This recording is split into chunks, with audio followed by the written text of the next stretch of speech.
All right. Hello again, Avengers, and welcome to another exciting episode of The Legend of the Three Kingdoms. Yes, this is one of my homebrew D&D campaigns set in my weird, messed up homebrew D&D campaign setting, and the people below me. We're all having a very wonderful conversation about the limits of live learning models and how we need to stop trying to make them do things that they can't and start allowing them to do the things they're actually good at, which is just gathering and collating data. Uh, we talk about weird shit before we go live, guys, but it's interesting. So, announcements, the first things first. If you have not picked up The Hearth Witch's Guide to Magic and Murder, Book 1 of the Hemlock Saga by USA Today best-selling author Kiri Callaghan, you really should. You can pick it up at all major booksellers, and they have physical versions, like the lovely deluxe edition I have here. They have digital versions on things like Kindles and the Barnes & Noble e-reader, and you can get an audiobook version. And yeah, very, very cool. We're very, very excited for USA Today, top seller. So, yeah. With that, Oh, the announce. video is also up on Good Time Society of Yes. the TTRPG themed around Which is Guide to Magic and Murder. Yuppers. You. To be blunt, if you guys enjoy the things that I do, you have very good taste. However, Good Time Society is really amazing and wonderful, and they have a lot of really great content. Like just like a couple days ago, Amy Dallin did a review of a new board game thing that was really good on there. Also, I really like Amy Dallin. She's super cool, and Becca's super cool, and everybody's super cool over there. So, um, other announcements. If you have not yet, you have just barely over a day when this is broadcasting live. By the time this is uploaded to my YouTube channel, it'll be over. The Fabula Ultima Kickstarter for their Bestiary is in its final hours. It's incredible. They've raised over $1.3 million. I think they've surpassed, because it's an Italian company, so they actually measure it in euros. Um, if I remember correctly, they've actually surpassed 1.2 million euros, which is incredible. They asked for, I think it was like $100,000, like, or maybe it was less than that. I can't remember. They got their funding in like 20 minutes. And then they just kept getting more and more stuff, and it's going to be amazing. There's going to be a demi-plane Nexus for Fabula Ultima, which is really, really cool. And if you get, I think it's called the Level Up Bundle or higher, that's the one that I got, it includes Core Book and the Bestiary Access on demi-plane when it comes out. And yeah, you can get all the books. You can get cool stuff. There's going to be custom artwork by Yoshitaka Amano, who's the guy that has designed every single Final Fantasy logo for the main series, and did the character designs of Final Fantasy 1 through 6. So super amazing, wonderful dude there. So that is a thing right now. The Sword World RPG is going to be having its Kickstarter or backer kit. I can't remember which one it's using. Pretty soon here, I believe it's going to be at the beginning of the next year. So that's something to look forward to. The Phantasy Star TTRPG has recently released the PDF version of it. It uses Esper Genesis, which is literally D&D in space. It is a revision, or whatever you want to call it, reskin of D&D 5th edition, but if you want to play it in space, it's developed under the OGL. Phantasy Star, if you're not familiar with the Phantasy Star series, it was an RPG series that was Sega's answer to Final Fantasy. And the first game was groundbreaking, but did not age super, super well. The other three main series games are all is still very fun to play. today, with Phantasy Star 4 being the pinnacle of the original series. And nowadays, the Phantasy Star series continues on in Phantasy Star Online 2, which is a free-to-play action MMO. That's actually a lot of fun. So yeah, that's a cool thing. I haven't picked it up yet, but I plan on doing it eventually. Other stuff happening in the TTRPG world. I thought there was a new Kickstarter that I just got a notification on that I can't remember. Um, I was gonna say I know Ghost in the Shell Yes, they're from making. I believe from the same company that did the Cowboy Bebop role playing game. I was unaware there was a Cowboy Bebop role playing game, but now I need it. Yeah. Yeah, Ghost of the Shell TTRPG, very very cool. If you are not, if you've never seen Ghost in the Shell, it is peak, like post-apocalyptic sci-fi anime. Like it is so amazingly good, and it's not quite as cerebral as like Neon Genesis Evangelion, but it does touch on similar kind of psychological themes. Not quite as Jungian as Evangelion, but I don't think Young was as Jungian as Evangelion was. Like the guys that wrote that like slept with his books under their pillows or something. Like that was creepy fan worship. But yeah. So that very very cool. Where's Blade finished its Kickstarter. The Scorched Basin successfully did their Kickstarter, so now they're going into the actual work of finishing the book and getting everything ready and waiting. So that should be super cool. I was able to find the money to back that as a digital level. So hopefully, as soon as the digital version is complete, I can do a review of that, which I'm very excited about. I really enjoyed interacting with Homie and the Dude. They let me interview them, and they were just lovely, lovely peoples. Other stuff going on in the TTRPG world right now. Critical Role's still doing their Kickstarter for their class packs.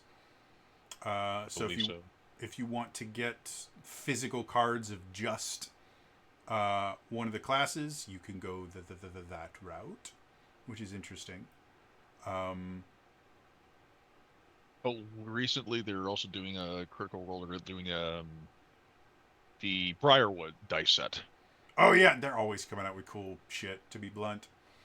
So yeah, that is going to be a thing. Critical Role Campaign 4, Episode 4 happens tomorrow night. We have already, it has already been declared what players are going to be at what's called the Soldiers Table. To kind of explain, they're doing a West Marches style campaign. They're going to have 3 different tables where each one kind of focuses on a different kind of style of gameplay. You have the Soldiers, the Seekers, and the Schemers. Soldiers are much more kind of combat oriented, much more physical intervention.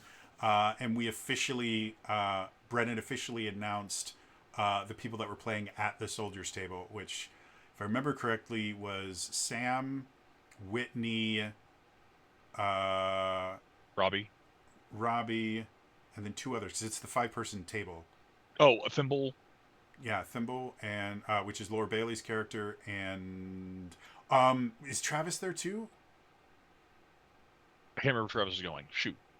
Anyway, so we know the Soldier group. So tomorrow night we should have the other 2 groups kind of finalized. I made a video where I talked about my theories as to who's going to go to which table. But yeah, I will be amazed at Talison's not a schemer. Yeah. To be honest, like I've mentioned this before. Campaign 4, Episode 1 is probably the best introduction episode I have ever seen for a TTRPG. It was immensely well done, and that's comparing it to Campaign 2, Episode 1, which to me was kind of like a how-to guide on how to bring together a bunch of random characters and put them in a situation where they actually want to work together. So yeah, Brennan, hats off to you. You ran a brilliant introduction campaign, and it's just gotten better and better. I have not been excited about Critical Role, or this excited about Critical Role in years. So, yeah, that's a thing that's good going on. Any other stuff you all are aware of? Slightly in the ballpark because if you're a fan of Renegade and their series of RPGs, um, Marines on Nerdist. I'll just read this for a little brief thing. Robert Kirkman's Skybound Entertainment is joining with Hasbro Entertainment to produce Energon Universe. This will be an adult-oriented animated series based on Kirkman's comics of the same name, with crossover Transformers, GI Joe, and Kirkman's own Void's Rivals. I love it. I love everything about it. So, yeah, that's super cool. I'm into that. Other announcements, seeing as we are very, very close to November, which is only 1 month away from December, because that's how time works. If you're new to the channel, every December I actually pause both of my ongoing campaigns, and I run a new RPG that I haven't run for whomever I can get to play. This year, and I call it my Daily December campaign. This year for my Daily December campaign, I'm going to be running a Dark Sun campaign. If you're not familiar with that, Dark Sun is a campaign setting for D&D 5th edition, or D&D 2nd edition is when it first was introduced. And it's this post-apocalyptic desert world where the bad guys won and keep winning over and over and over again, and the world is there to kill you. Like, the rules in 2nd edition is you started with a level 3 character, because a level 1 or level 2 character would just instantly die. So, yeah. Level 3 character might still die. Level 3 character will still die. On a regular basis. Like, you don't get attached to Dark Sun characters until they're like 6 or 7. Like, up until that point, they're still just one crit away from being nothing. And it was actually the first D&D campaign setting that I was introduced to through a video game called Dark Sun Shattered Lands, which I still own and still play regularly.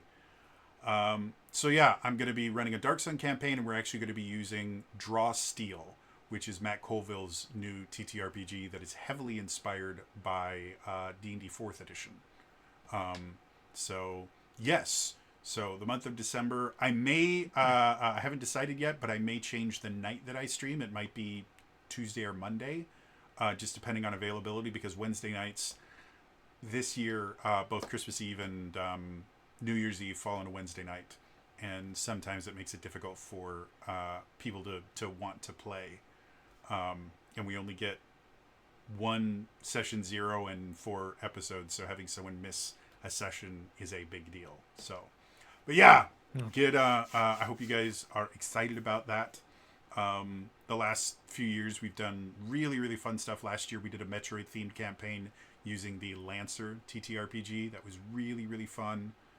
The year before, I think, was Fabula Ultima, which was amazing. And then before that, we did Power Rangers, which was also a ton of fun. And Badgers are very cool. Imp. Okay. Well, you had my attention at probable character death. Yeah, yeah. Well, they have creatures like these things called Ravagers, who are basically large armored tanks with claws and huge fangs, whose sole purpose is to rip things into tiny little pieces. Or Mountain Stalkers, which are like hill giant sized creatures that have tentacles for fingers that like to drain the life out of anything nearby them. So yeah.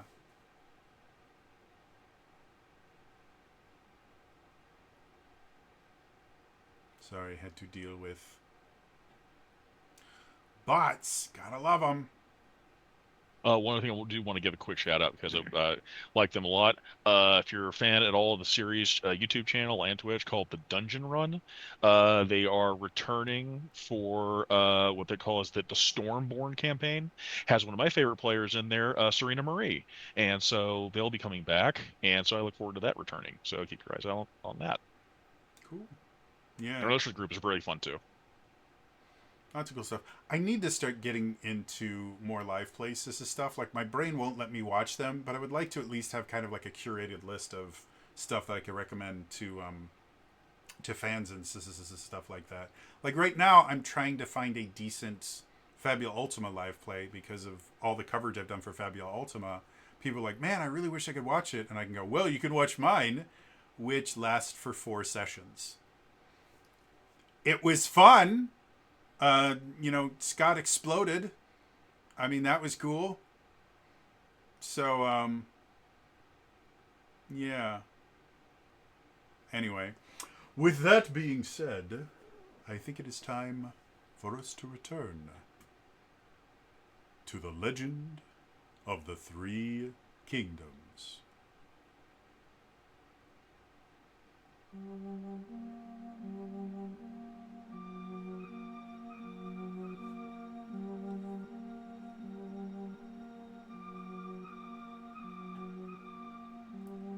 The party has won the battle.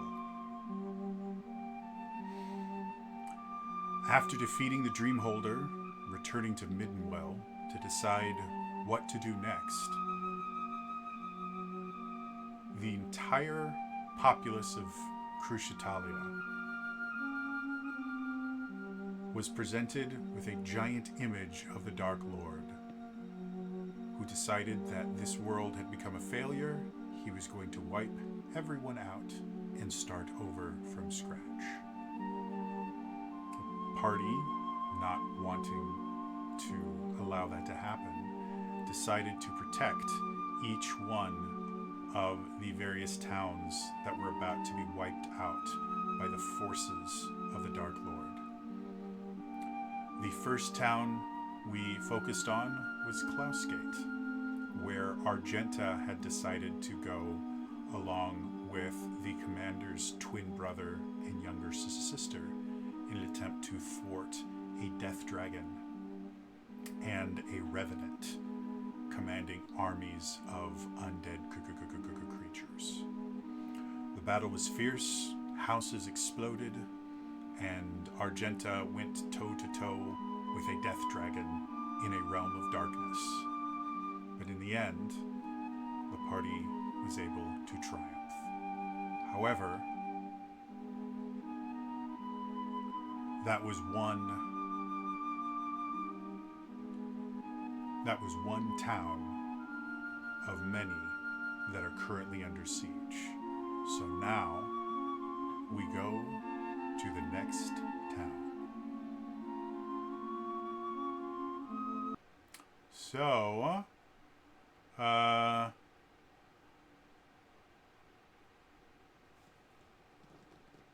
you guys decided to deal with Klausgate first, and it went remarkably well.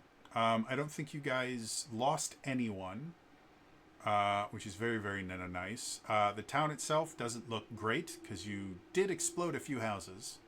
When we did roll badly, luckily we didn't lose anyone. Yeah. So overall, loss of life very, very low, and it has been protected. However, we still have Ilmorn, Middenwell, Scornmote, Ebonthorne, and Meisenford that are currently under attack simultaneously. And to keep things interesting, I'm going to say that the base DC for everything was 11. For your next fight, the base CC moves up to 12. So things will get harder as you guys go further in and deal with more of these battles. So that being said, where do you guys want to go next? Okay, if the DC is going to ramp up, do we want one of the cities where we're not to go next?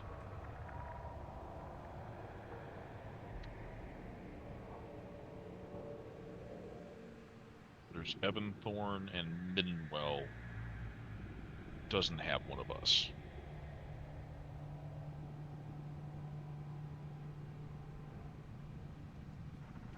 I'm not opposed to that theory. Yeah, I like that.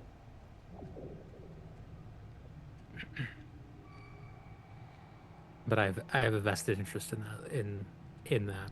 I have bias. All right. Well, Don't be you wrong. get I would love I would love a easy chance for Relwyn's, in Misenford, but if it's going to ramp up, I I mean, yeah, Mizenford seems like that's going to be a hard fight. they're all going to be hard fights. They're all going to be. Yeah. I don't know. That last one was pretty easy. Um, Not trying to antagonize the DM at all. That worked out because you separated the guy from the dragon. Right. No, we did play that one smartly. No, I did put my sister in danger, so making that an easier fight is self-serving for my conscience.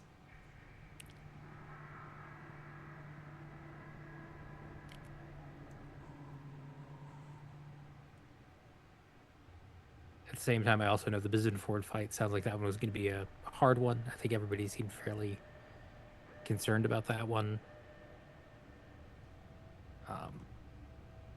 Because Bo is going to be in Ebonthorne and Alex is going to be in Middenwell.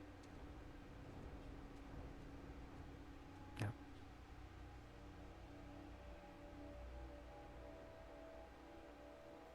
Unless someone really has a hankering for going next.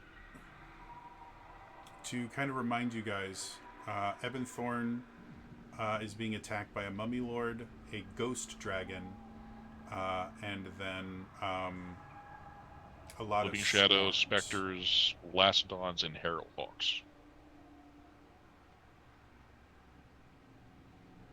So, and then what was the other one you guys were thinking about? Middenwell? Middenwell. Yeah. That's a Demi-Lich and a War Beast. The And blob then of Flame Skulls, Deathlocks, Phantom Warriors, and Zombie Swarms. So War Beast is just a classification I used. Blob of War-based Annihilation. Yeah, a blob of annihilation. Which I'm relatively certain is just a cuddly little thing. You can probably hug it and be perfectly fine. That's Bob from Monsters vs. Aliens. Mm-hmm. Yeah, you Yeah. Nice guy. Seth Rogen. Super nice. Hey, what's going on over here?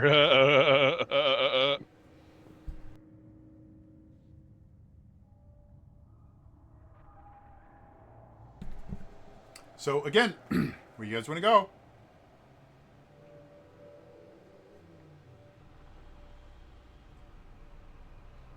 Does it sound like so, okay, let's settle this first. Are we for one of the cities where we're not at? Yay or nay on that? I'm okay with that. Okay. All right. I can flip a coin. Or unless someone wants to, it's between Ebonthorne and Middenwell. I mean, if nobody else has any feelings, why don't we save my sister? Alright. I'm fine with that. I mean, and the city if we can, but Yeah, I'm okay with that. That's Middenwell? it's Midwell. No, Ebonthorne. Oh, I'm sorry. Wait. Bella's sister. Yeah, Felicity, sorry. Senna. That's right. Franklin, Senna, Bo, Okay. the rescued blood hunters, and survivors of Demise Tower. Mhm. Yeah. All right. So, the first thing you guys all need to decide is who is going to control which group. As a reminder, Felicity is a passive buff, so no one needs to control Felicity. But I'll we have. take Go ahead. Beauregard. Okay. So we still have Uncle Franklin, the Blood Hunters, Senna, and the Survivors. I'm trying to remember what Uncle Franklin I does. hate the boy. Makes sense. Uncle Franklin has look what I can do.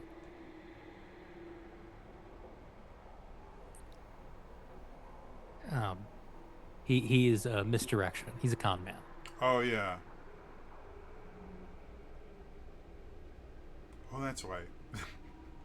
I'm looking because I have all this stuff written down, and I'm missing. It's because I have multiple pages, and I just kept stopping at the end of the first page. Okay, so yeah.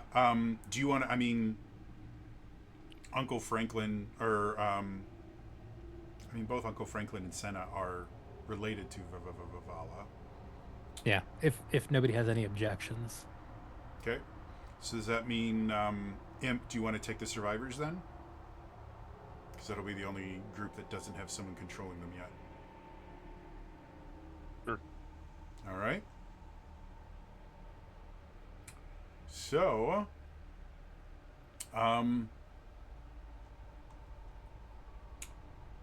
so we're in Ebonthorne, right? So Ebonthorne is a little bit further away than Klausgate. So while Klausgate, you had, I think it was like, we gave you what, 5 days of like prep time for Klausgate ish. I think so. For Ebonthorne, because things are further away, you're only going to get about 3.5, 4 days of prep time. And as a reminder, the creatures that are going to be going up against Ebonthorne are, first of all swarms, and all of them can either fly or swim. So, and there is a river that goes right next to Ebonthorne, and actually, there's a docks portion of this city. So, so with that being said, So we also have like, is who's controlling who? Is it just 3 of us, or because I remember there were also the Blood Hunters. yeah, the Blood Hunters are going to be controlled by Liliane. Beauregard's going to be controlled by Argenta. Uncle Franklin and Senna are going to be controlled by Vala, and then you're going to be controlling the survivors.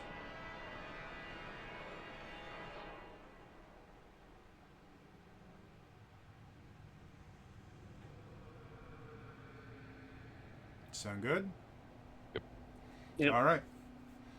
So, as you guys all return to Ebonthorne, or as these people make their way to Ebonthorne, Ebonthorne has bounced back, or had started bouncing back remarkably well, despite the fact that it's only been a few days since the adventuring party was here.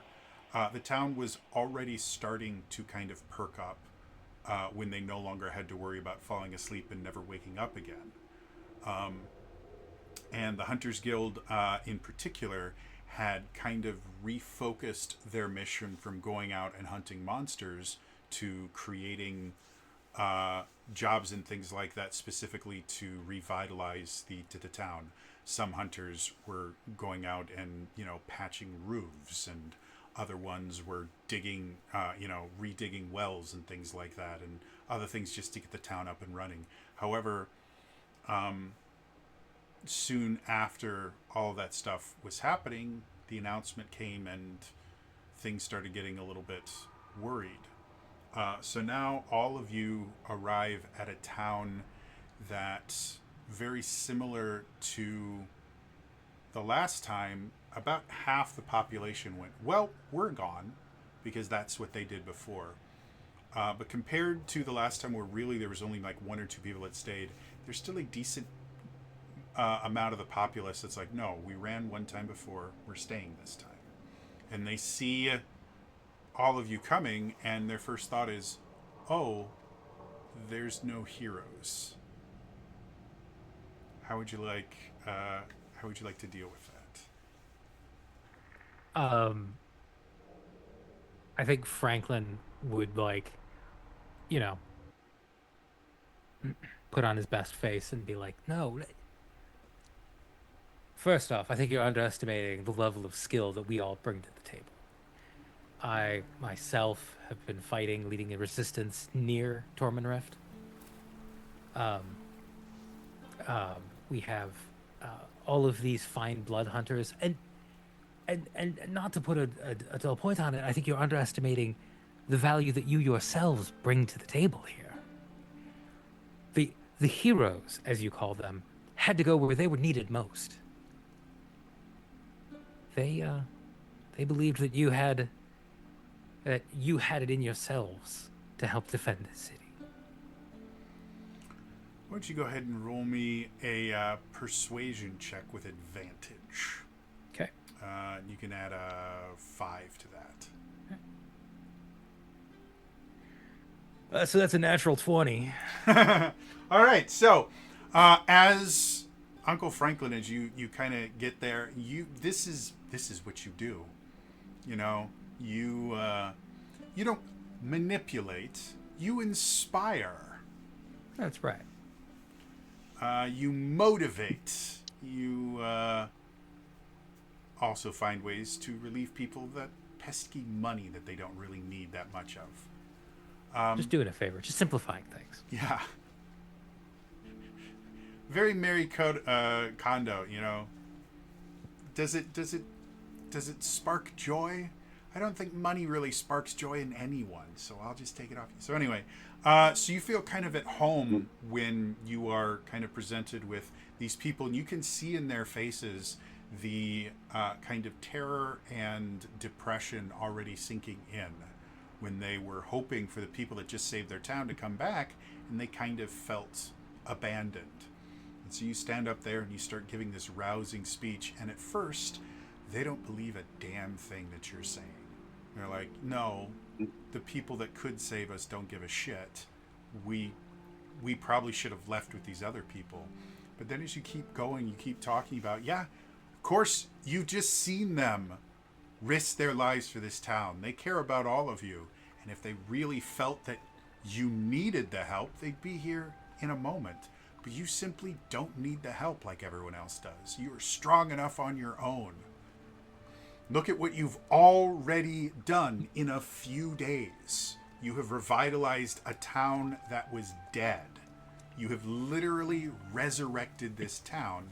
And now all we've got to do is stop some assholes with delusions of grandeur. Simple, easy. You guys fought off a dream holder. This is easy stuff. And so the town seems excited. So something that we are going to keep track of, and I'd like, well, since you did so spectacularly, if you would be kind enough to keep track of the mood of the town. It is going to be a 5-point scale with 0 in the middle. You have +1, +2 on the right side, and then -1, -2 on the left side. And that's basically going to be how much, what the kind of attitude and morale of the town is. The higher the morale, the more that they can add to your rolls and help you do things. The lower the morale, the more that their own indecision and their own despair is going to make things more difficult for you. So, starting, because of the nat 20, the town is at a +1 morale. Okay. And that translates to you guys to all of your rolls are made with +1. So, the town is behind you, but the town also doesn't really know what to prepare. So it's up to you guys. What prep work would you like to do, if any, for the town? You have, again, about 3-ish days.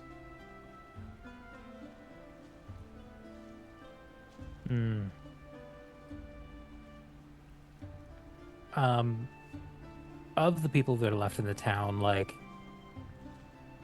how many? Because you said like a lot. These people decided to stay and fight. Not so much fights, more defend.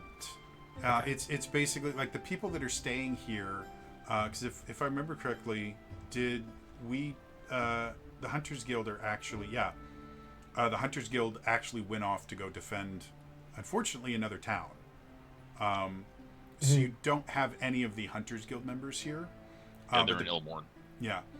But the people that are here are the merchant class is still here because they want to protect their shops that they abandoned before. The economy! There's something to be said. People need life needs things to live. Yeah, specifically What things with type price of- tags. What type of enemies were we fighting again? A mummy lord, a ghost dragon, and then shadow swarms, specter swarms, lacedon swarms, which are aquatic zombies, and then harrow hawks. And they're all swarms. So for defense, if you succeed on a defense roll, you will actually do damage to them, unlike regular stuff where you have to actively attack them to actually reduce their numbers.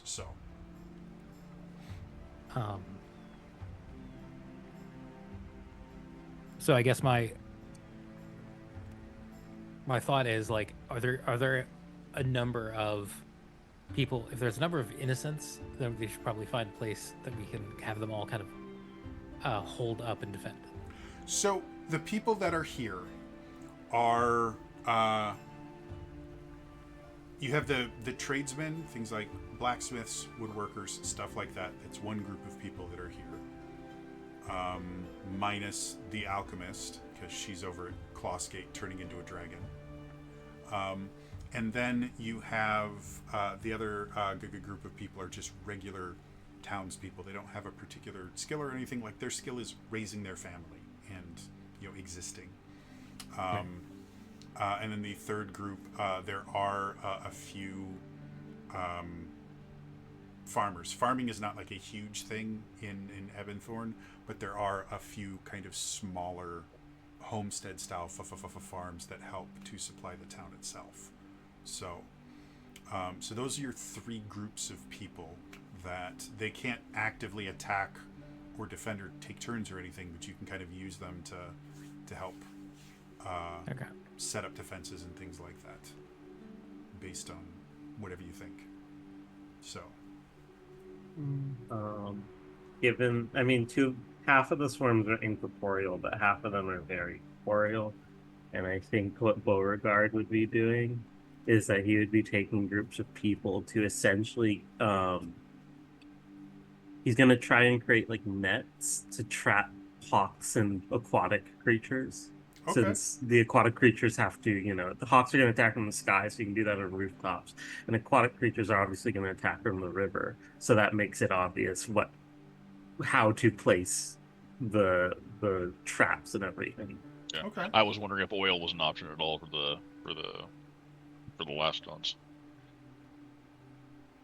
Yeah, well, let's start off with Beauregard. Beauregard, why don't you roll me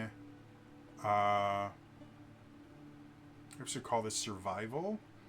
And since he's a ranger, let's say you have a +5 to that. That's 25, so that's a nat 20. Second one in a row, damn.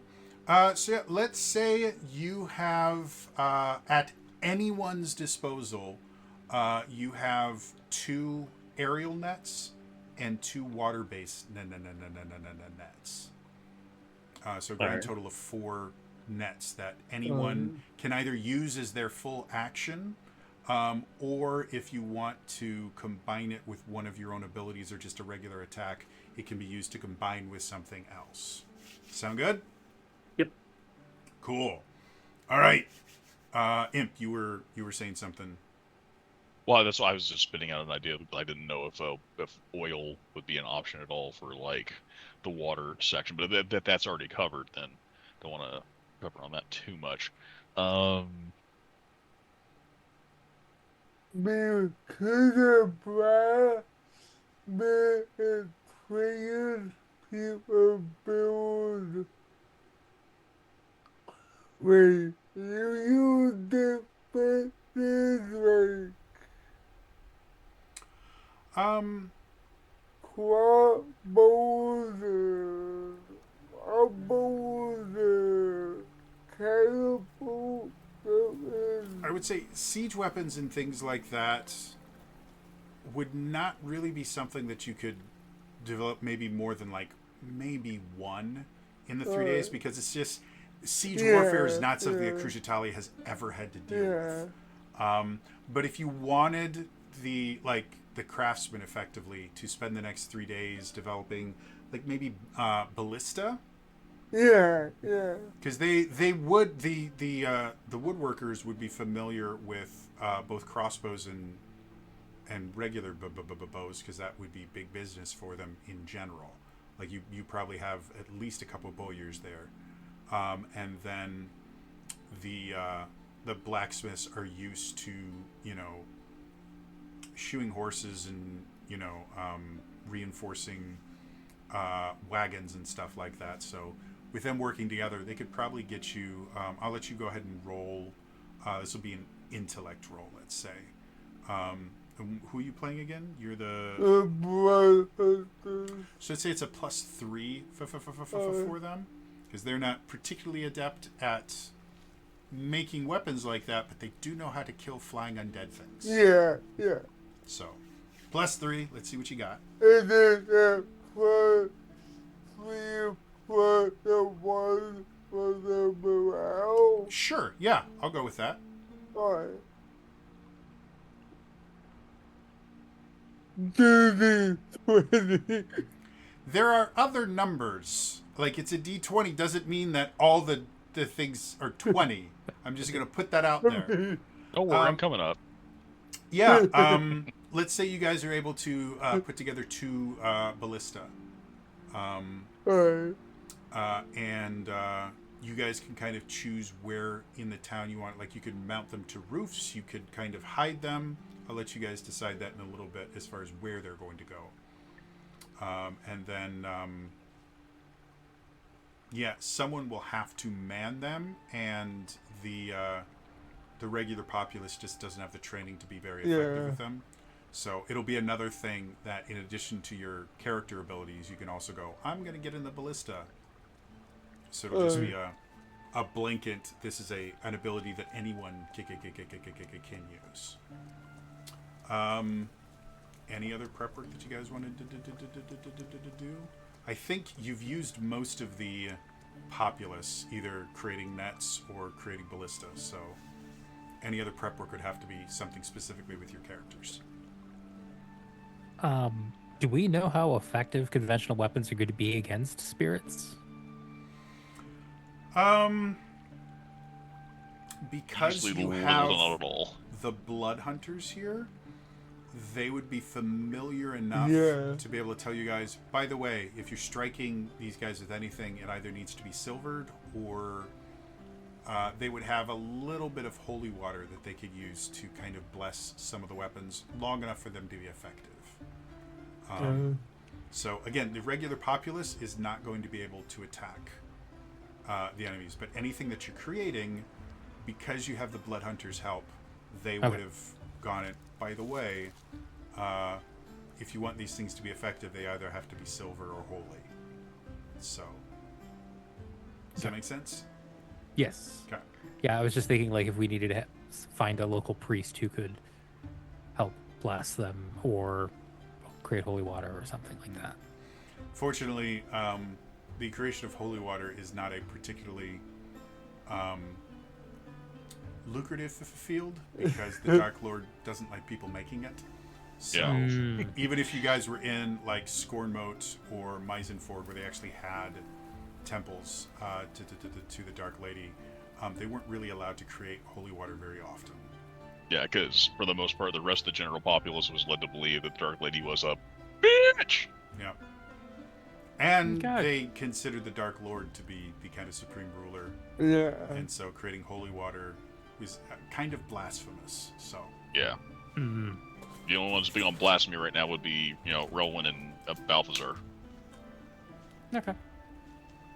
So any other prep work? The Survive should do anything, but they're kind of for inspiration.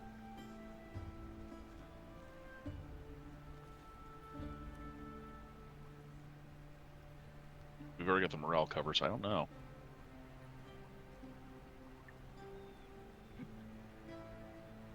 I think Senna would just spend the days, like, trying to help out, find out more about people, find out where all the kids are, and try to make friends with them. So that way, if something happens and she needs to get somebody's trust, basically. I will say all the kids have been sent away. Yeah. I think the only thing the survivors should be doing would be like, I think, because Franklin already did a good job, because they would just be going like, oh no, like we were all prisoners in the tower. It's because of them we're free. Did you see that giant light that came out of that thing? That was them. All right. Why don't you have Senna go ahead and roll me a persuasion check? And we'll give her, because she's not particularly used to kind of inspiring people, we'll give her a +3 to that. Okay. And if you get a 20, you have to burn your dice. It's not a 20. Okay? It's a 19 plus, you say 3 or 2? 3 and then a +1 for the morale. Oh, so 23. 28. Cool. It's not a 20. All right, so we're going to say the starting morale for when the fight starts is going to be at +2. Because Senna was able to inspire more people. Just friendly, just being herself, just talking to people. All right. So, as the night falls on the third day, you Just see. to say, I think just so the survivors could seem helpful. I think since they're used to what they went through in the tower, they'll probably be like doing their best to run relay, trying to like coordinate with everyone, because that's kind of the way I see because their role is inspiration. So maybe that's the best way. Like they're spread out, trying to help as best they can, and that'll be how their utility could be. Okay. So I'm looking for the soundscape that I have. Okay, there we go. So, as night starts to fall, clouds start gathering, and you guys notice peals of thunder in the distance. Rain starts to fall relatively heavily. And as that happens, you guys see a massive gate open in the distance. The rain makes it difficult to see too far away, but the massive size of the ghost dragon flying through the gate is difficult for anyone to miss. The gate itself is right down here to kind of the southeast-ish of the town, in this little kind of outlet made by the bends in the river. And so you watch as these swarms of undead hawks start kind of flying around and flocking in strange patterns. You see darkness kind of coalesce and start moving as living shadows start pouring through it. Undead specters start coming out wailing as they swarm around, and you can see near the base of it some movement that's difficult to place, but then you see the water start to kind of bubble and boil as something, large amounts of something starts infiltrating and disappearing beneath the surface of the river. And then finally, after all these creatures come through, you see a single, almost like 8-foot tall creature start wandering through. It's bandaged from head to toe. You can see bugs and things kind of flying around it. Parts of the bandages are hanging off, but don't seem to be completely at gravity's control. Sometimes they'll move in ways that don't quite make sense. But the most noticeable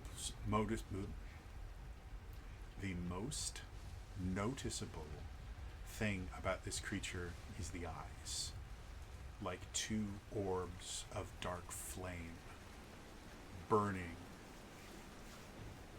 permanently in this creature's skull. This is the Mummy Lord Commander. As they come forward, the Mummy Lord raises his hand, and you watch as some of the bandages kind of raise with him.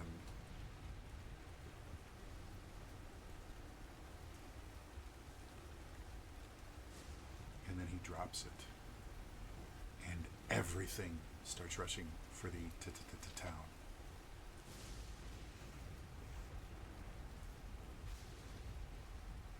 What would you all like to do? We're again going to use a variation on Popcorn Initiative. Every character gets one turn to make some action, and then the armies of the Mummy Lord will take a turn, and we will keep alternating. So, you guys, in this particular instance, because there was no negotiation or anything, I'm just going to allow you guys to take the first round, since you all got more than 20 on every single freaking roll that you made. I guess I should be thankful for Scott, because he only rolled a 20. So who wants to go first?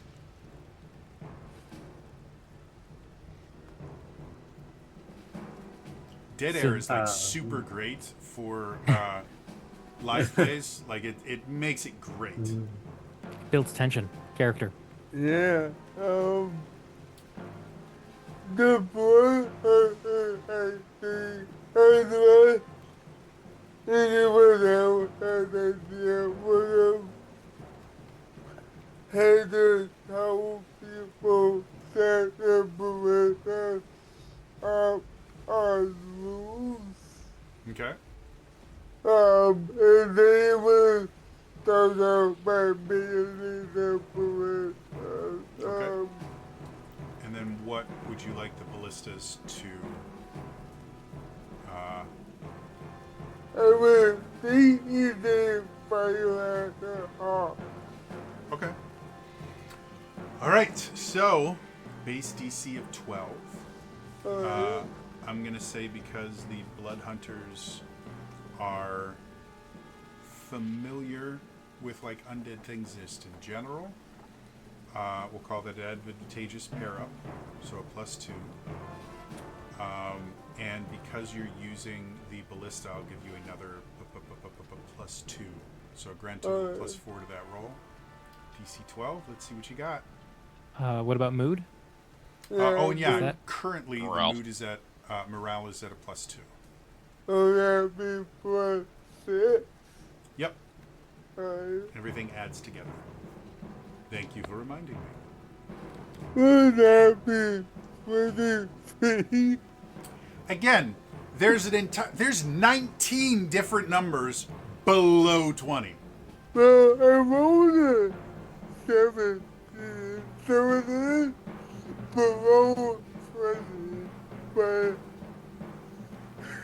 So, you guys, the Blood Hunters get up to the two ballista that are mounted at on two different roofs in various parts of this city, and you start kind of aiming. Now, ballista are siege weapons. They fire these very, very large bolts. So against hawks, it's kind of like using a cannon to kill a fly. It's a little bit of a bad thing, but there is so many of these Harrowhawks, so that as you guys kind of line up and boom, at first you think that you might have missed because the trajectory of the bolts doesn't change in any way, shape, or form. It just eventually lands in the river pretty far away. But as you look more, you start seeing these little specks in the sky just falling as you realized you took out... What do we have here? That's what I forgot. forgot to actually make my little thingy thing. Mm. So I can track hit points and stuff like that. I'm like a super great dungeon master. I'm always prepared. I would never not be prepared.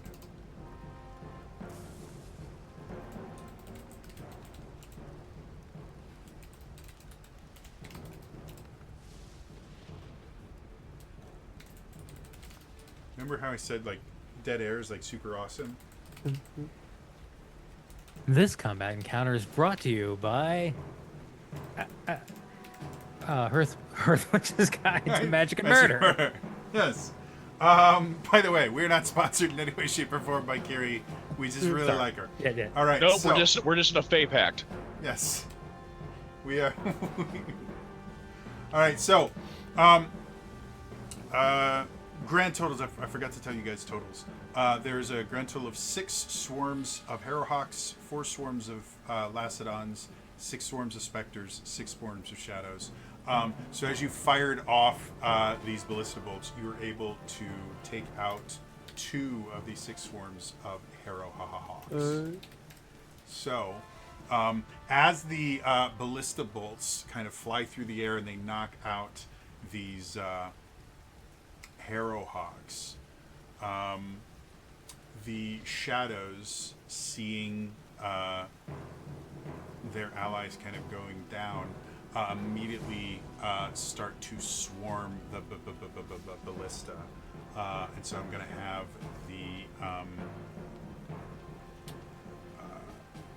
the Blood Hunters go ahead and make me a defense roll against them. I am going to say you get the +2 from advantageous pair-up. However, their goal here is to destroy your ballista. So I'm not going to give you any other benefits to that other than the morale benefit. So just a flat +4. Mm-hmm. And again, DC 12. Okay, so as these shadows start swarming the blood hunters, the blood hunters immediately recognizing the danger of shadows, who one of their kind of instinctual abilities is to literally drain the strength out of their victims. You watch as all of the blood hunters immediately start drawing blading weapons, and their weapons start to immediately burst into flame as they all bring out rite of flame. Is that's what it's called, right? Something like that. They immediately light their swords on fire and start just attacking. Some of them with more kind of thin swords, similar to what Liliang uses. Another one has this massive axe that is now just this huge wall of fire. It's just... They are able to take out one of the swarms of shadows. And the ballista, for right now, are intact. Who is taking the next turn? That suggestion, if you wanted, since the survivors have a D4 inspiration thing. I don't know the special abilities, Jody. The D4 inspiration, is it like only a 2-4, or is it like... Just like every other group, every group can use their ability twice during the combat. So the thing with the survivors is they get to help out somebody else doing anything. So if there's ever a situation where, like, well, the survivors are going to do that, whatever roll that person is making, they get to add a D4 to it. Does that make sense? But like just like twice, and that's it? Just twice, yeah. All the abilities are Okay. are 2-fers. Okay. I think if Argenta/Bo would like, the survivor should give you a D4. Because I figure I've got a feeling you're probably going to either go to Dragon or the Mummy Lord, right? Yeah. Okay. Yeah. Like, I think we're recognizing a pattern. You got him, champ. Go and do it. You can do this. Go on. And the survivors can still attack and do things. They're just special ability instead of being something that they use, is something that they add to someone else's roll. Yeah. Okay. So I'm presuming it's like an inspiration. It's like if you feel they need it, they can have the option. Yeah, effectively, before the person rolls, you just go inspiration, just like you would with like. Oh, okay. I didn't know if they needed to do that as their action. No. They add on to someone else's action, so they can just go. Oh, by the way, guidance. Okay. Same basic principle. I Okay. guess guidance. Okay. So. Beauregard, seeing that the blood hunters are distracting the swarms for the moment, takes the initiative of aerial superiority and flies with his dragon to do a strafe rain of fire on the mummy. All right. Go ahead and make me an attack roll. Because you have to kind of fly through the swarms and a ghost dragon, I'm actually going to give you a disadvantageous pair up. So you're going to have a -2 to that. But fire versus bandages is nice. So I'm going to give you a +2 for battle tactics. So that makes it 0. You still have a +2 from morale. So grand total is a +2 against the Mummy Lord. The DC is going to be 15. Well, that's a 17. All right. So Beauregard, mounting his dragon ally, starts kind of flying and being as secretive as he can until he gets close. He gets up into the air and starts this strafing run. And the flames start raining down on the Mummy Lord. The Mummy Lord does take 2 points of damage,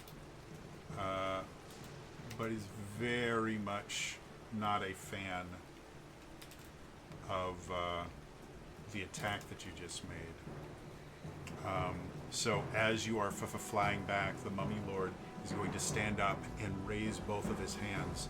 And at first, nothing really happens, and you might think, well, did he fail? Did something go wrong? And for a brief moment, you guys are going, wow, this is going to be a lot easier. And then you just hear next to your ear this, and you have to like,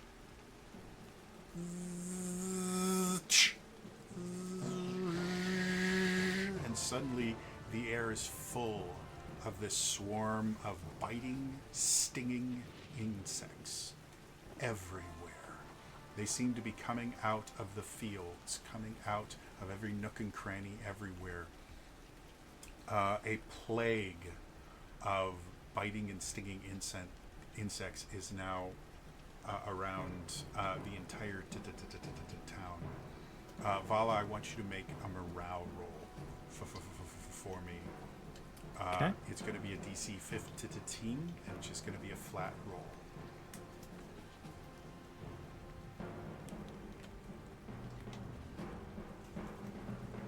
Eight. As these swarms of insects are absolutely everywhere, and they're starting to bite and sting people, the populace of the town is getting worried. They were not expecting to be dealing with anything like this. They weren't expecting to be attacked in their own homes, and seemingly from everywhere.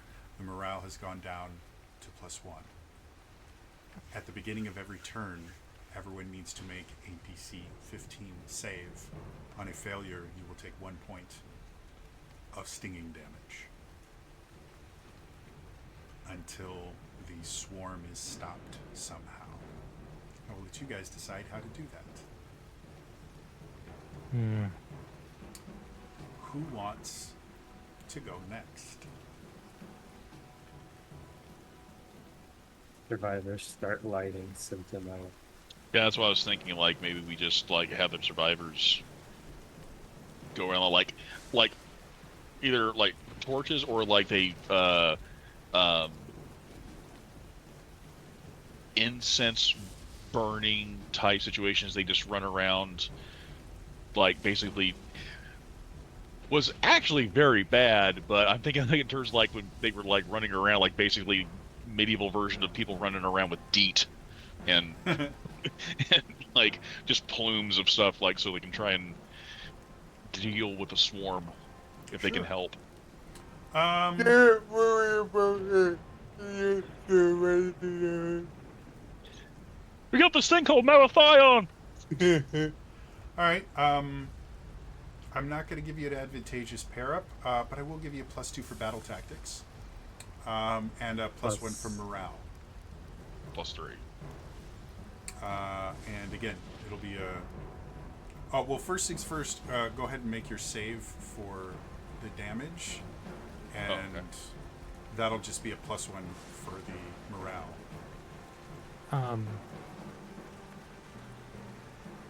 Nope. Okay, so they take 1 Didn't make point of that. damage, Survivors. and again, all groups, all allies have a total of 5 hit points. So, Or 5. and then for you to deal with this swarm, you'll get a +3 to it.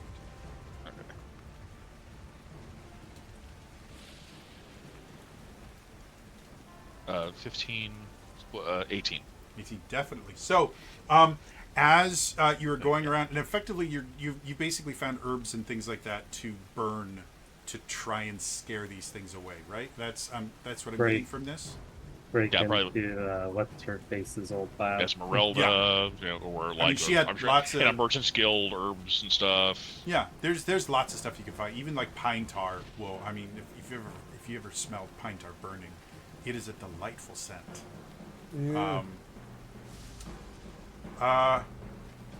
So yeah, you're able to do that. I will say for the next, let's say 2 rounds, 2 complete rounds, not turns, rounds. Everybody has advantage on their saves against the swarms. So it didn't get rid of the swarms, but it made it significantly easier for people to avoid them. Cool. That's going to switch back to the enemies. And we're going to go with the Harrowhawks after having some of their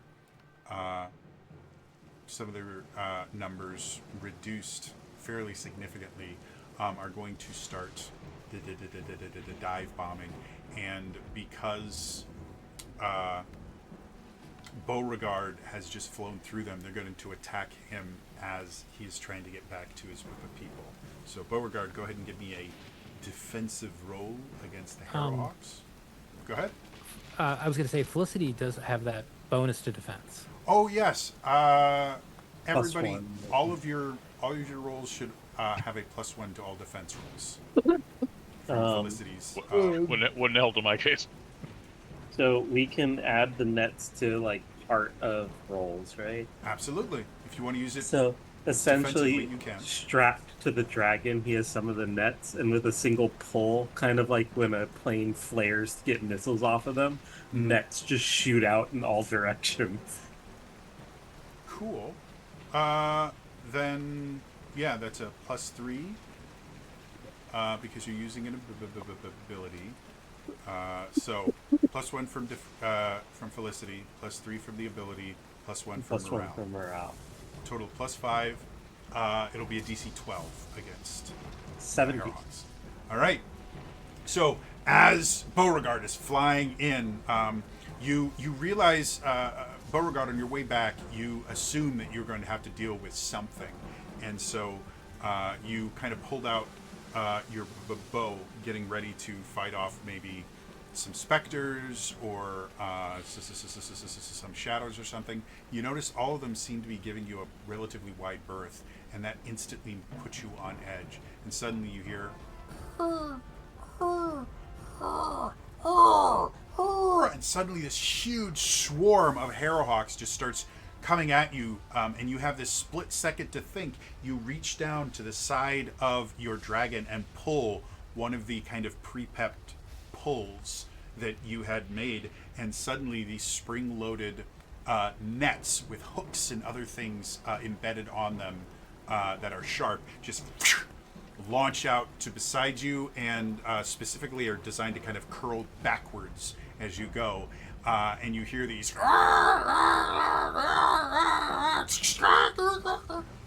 and you're able to take out another 2 groups of these Harrowhawks with those nets, and you are now down to 1 use of nets.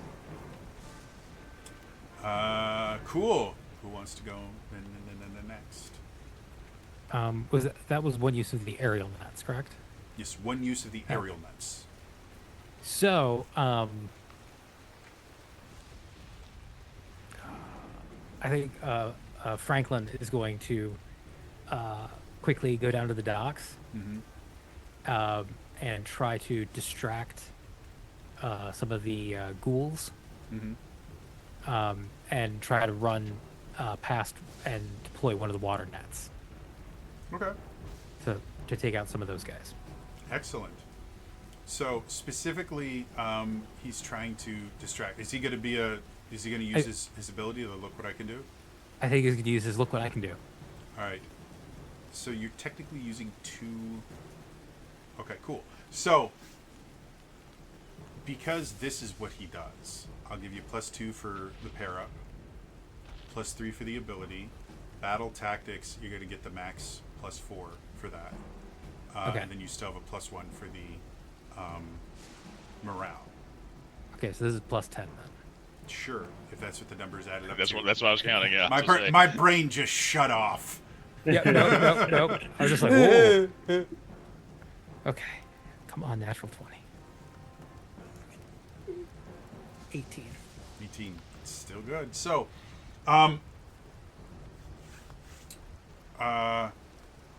what's his name again? Uncle what? Franklin. Franklin. So, Franklin, seeing everything going on, he starts heading over to the docks because you've kind of been warned these Lacedons are probably going to be coming through there. And as he gets over there, despite the fact that the rain is kind of coming down heavy, he gets to the docks and it's eerily still. The rain almost seems to have kind of let go and lightened up, specifically around the docks. And so as Franklin is just walking around looking, realizing this doesn't seem right, suddenly he hears this, looks over, there's little ripples in the water. Looks over here, more ripples, more movement. He realizes he's surrounded. What weapon do you think he would have taken with him to defend himself? Rapier. Rapier. Takes the rapier out, and kind of believing his own lies for a moment, he's like, I can take these guys. And then suddenly he watches as water starts slowly coming down, and he sees the eyes of a single Lacedon come up. As the creature's slowly just rising out of the water, things look mostly fine. Very, very pale skin. The eyes are unfocused and dead, but not too bad. But as the mouth starts to come out, the jaw is hanging so far off of it and has this massive tongue that's just kind of whipping around like a tentacle. And he instantly realizes this is very, very bad. And then he sees these wicked looking clawed hands coming out. And then another one does the same thing, and another one over here. And soon there is 12 of these Lacedons all coming out, heads at weird angles, tongues lashing the air, and something dripping off of these claws that is most definitely not water. Realizing he's in an incredibly bad situation, he does what comes naturally to him. He insults them, makes a lot of noise, and then runs, knowing exactly where one of the sets of nets are. And the Lacedons take no time whatsoever. Some of them get up onto the ground, and Franklin, having had to flee certain areas due to misunderstandings, is good on his feet, and he's able to kind of outpace the Lacedons on the ground. But then he looks over in the river, and Lacedons swim like dolphins. They're incredibly fast, and they're overtaking him, and he realizes it's going to be really, really tight to get where he needs to go. So as he's going, he suddenly sees a Lacedon jump out, going right at him. He slides down to his knees, brings the rapier out, slices the rope that is holding some of the nets, and has to literally go completely onto his back and slide on his shins and back underneath this huge net with bits of glass and sharp, jagged pieces of metal attached to it, as this entire thing just goes whoosh, and is able to not only get the Lacedon flying at him, but all the ones behind him as well, and a few in the water. You are able to take out 2 swarms of Lacedons. Excellent. However, the other 2 swarms of Lacedons are not pleased with what Franklin has done. So as Franklin's sitting there celebrating, he's like, yeah, that's what you get. Suddenly, another dozen Lacedons are already on the ground next to him, ready to start attacking. I feel I also forgot to roll for insect swarm. Oh yeah, go ahead and Oh. make your insect swarm. You do get it with advantage. Oh, thank God. That was a 2. That Now- was a 3. Yeah, don't think until you do this. Don't think until you get the second roll. All right. So you're going to take 1 point of damage as these things are swarming on you. Okay. And the insect swarms are still a defensive roll, so Felicity's +1 bonus helps with that. Okay. That being said, Lacedons are here, and they are starting to swarm on Franklin himself. Okay. How do you want to defend? Players they could be part of his trap, and that's where the other nets are. Sorry, say that again.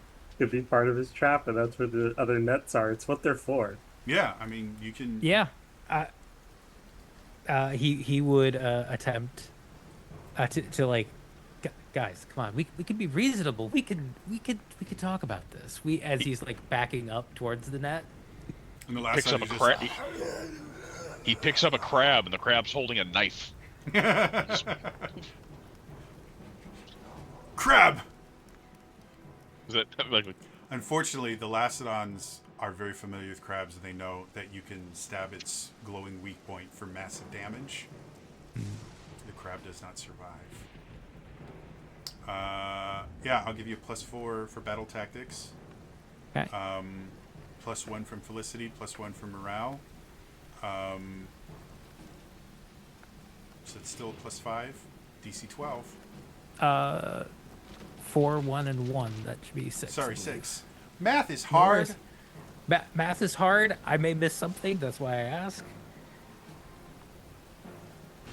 Nat 20. So 26. So, as these creatures are getting closer, and you can see whatever is dripping off of their claws is this strange, sickly yellow color. As I don't care if this is just meant to be funny. I like the visual of you just picking up a crab and throwing it at them.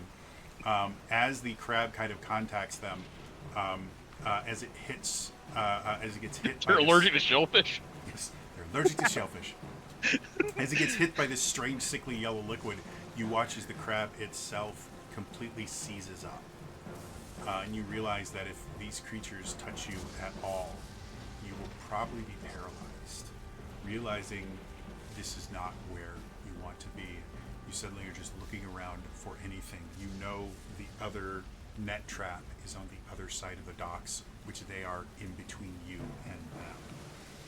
Realizing that this is going to get very, very bad very quickly, you do the first thing that comes to mind, which is to surrender and lie your ass off. So you kind of throw your rapier down and go, please, please, oh mighty Lacedons, you wonderful, amazing things. And while they are mostly mindless, they were not expecting the creature that just killed half of them to just kind of get on its knees and start kind of begging. And while you're on there groveling, you are picking up dirt and mud and anything else you can come up with. And you are very quickly kind of concocting a way to make it go out in as wide a wave as possible. So you find this reed on the ground there, and you just start kind of filling it up with this. And as they get closer and closer, you go, I'm ready now. And this huge cloud of mud is just shot out. It gets in their eyes, and they just start swinging wildly. And Franklin takes this opportunity to go, bye-bye, runs between their legs, gets up, just starts running. It takes them a few moments to get out. One of them accidentally scratches themselves, and you watch as the wound immediately gets infected, and they kind of cry out in pain. They start rushing after you. Realizing you've left the one cutting implement that you have, you just kind of dive towards the other rope, get it in your teeth, and bite through it with all your might. And as you sit there, you suddenly feel go whoosh, and another huge thing of Ninanets go, and the Lacedons are no more. The final How I one got being these scars. You want to know how I got these scars? I just wanted to see her smile. And that's where Uncle Franklin's pocket beach comes from.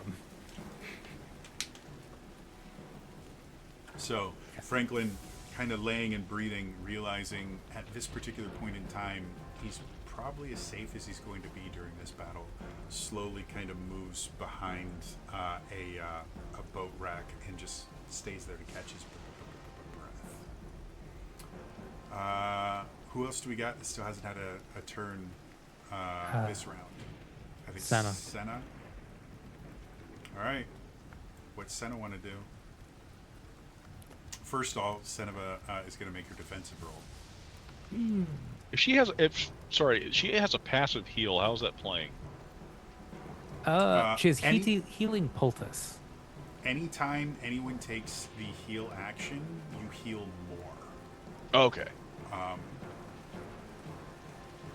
So I think normally I'm going to look again because I have it all written here. So I just didn't know because that was passive. I didn't know if she was passive. Yeah.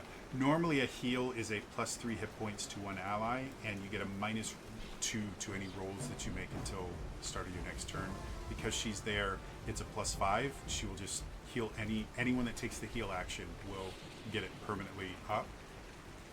Or a full life, and you don't take the negative -2 to your rolls because of her. So, but she still can take her own actions. So if she wants to go around healing, she can. If she wants to try and come up with a way to deal with this swarm, she can do that. If she wants to just attack, she can do that as well.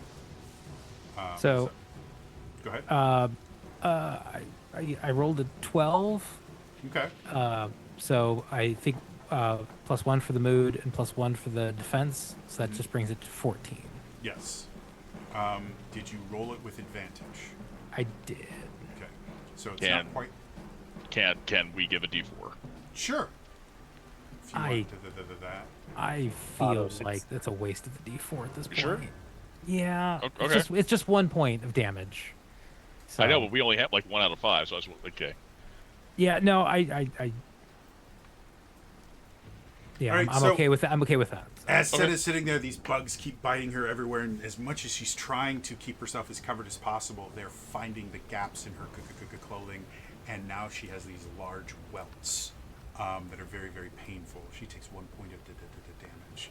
What does she want to do? Seeing like everybody else risking themselves,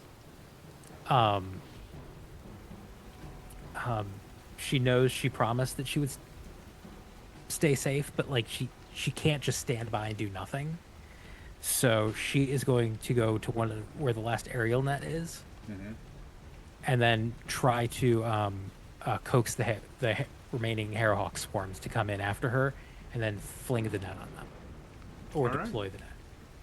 So, I'll give you a +3 for using an ability, and a +2 for battle tactics to kind of draw in the Harrowhawks. Okay. And then your flat +1 for morale. Okay. Can we say she gets another bonus if she looks like a very young Whitney Moore? I'm not going to go that far, but good try. All right. If you wanted to give her a D4, she could get inspired by the survivors. Oh, let's do it. All right. All right, so add D4. another D4 to that. We need to get some of these forms out of the play.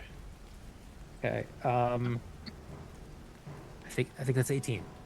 All right, so the Harrowhawks are kind of swarming around. They've just lost a decent number of their numbers to a dragon that apparently farts deadly nets.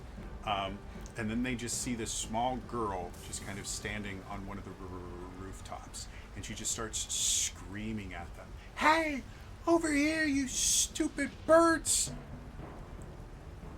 You smell bad, and you look ugly.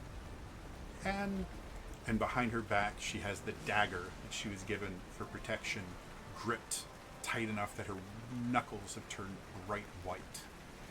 And she sees these birds all start coming towards her.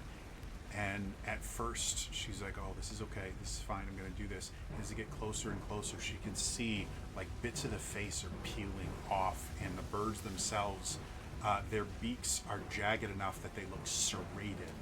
And there's bits of flesh kind of hanging off their beaks as if they've recently had a meal that they haven't quite finished devouring. And she starts, the breath gets caught in her lungs, and she freezes for just the briefest moment, thinking, oh, this is a bad idea. I should have done what Vala told me to do. This is very bad. What's Vala going to say? And then she goes, no. Vala was pissing off really powerful people over and over and over again and jumping off of roofs, and I can do this. And as soon as she comes to that realization, there's a hawk right above her, and so she just falls on her back and lets the dagger fly out, and these nets start flying over, and the two remaining swarms of Harrowhawks are reduced to nothing. Okay.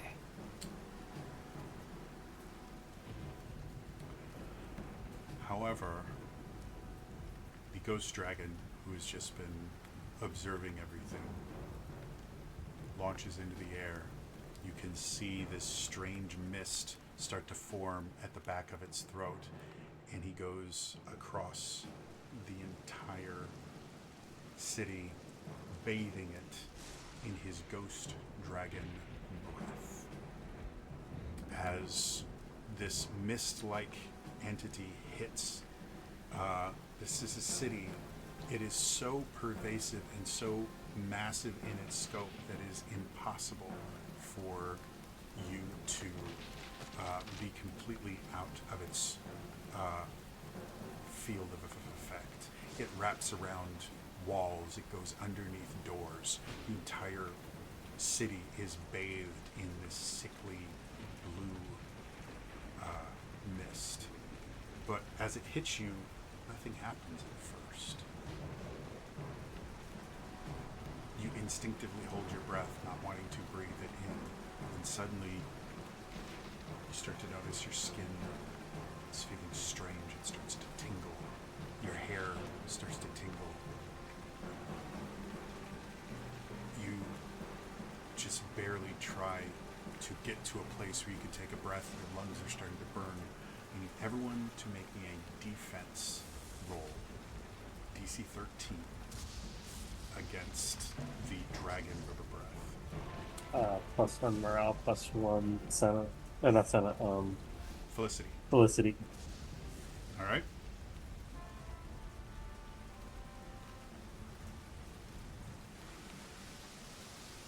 So let's start with the survivors. Okay. Oh. I've ordered that garbage twice on that. What about Senna? Senna got a 16. 16 makes your save. Beauregard. Oh, good. Oh, wow. Oh, definitely. Sorry, didn't catch that. Say again. I said, oh no, my guy, I'll roll a different one. I rolled a 10. Okay. All right. And then Lillian, what do you got?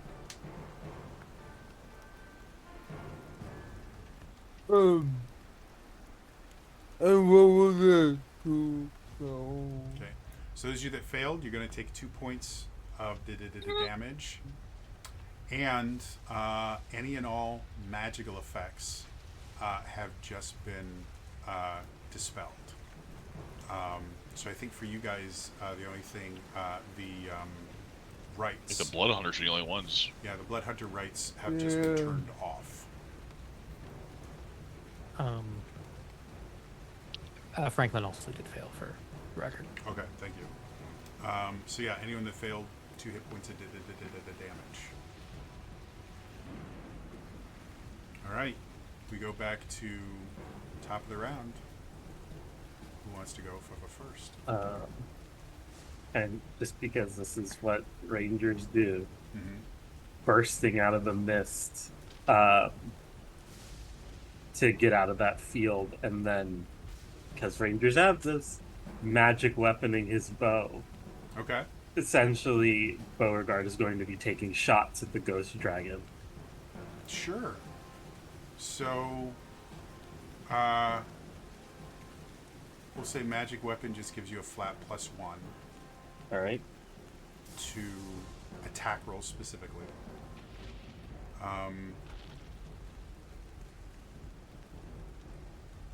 Yeah.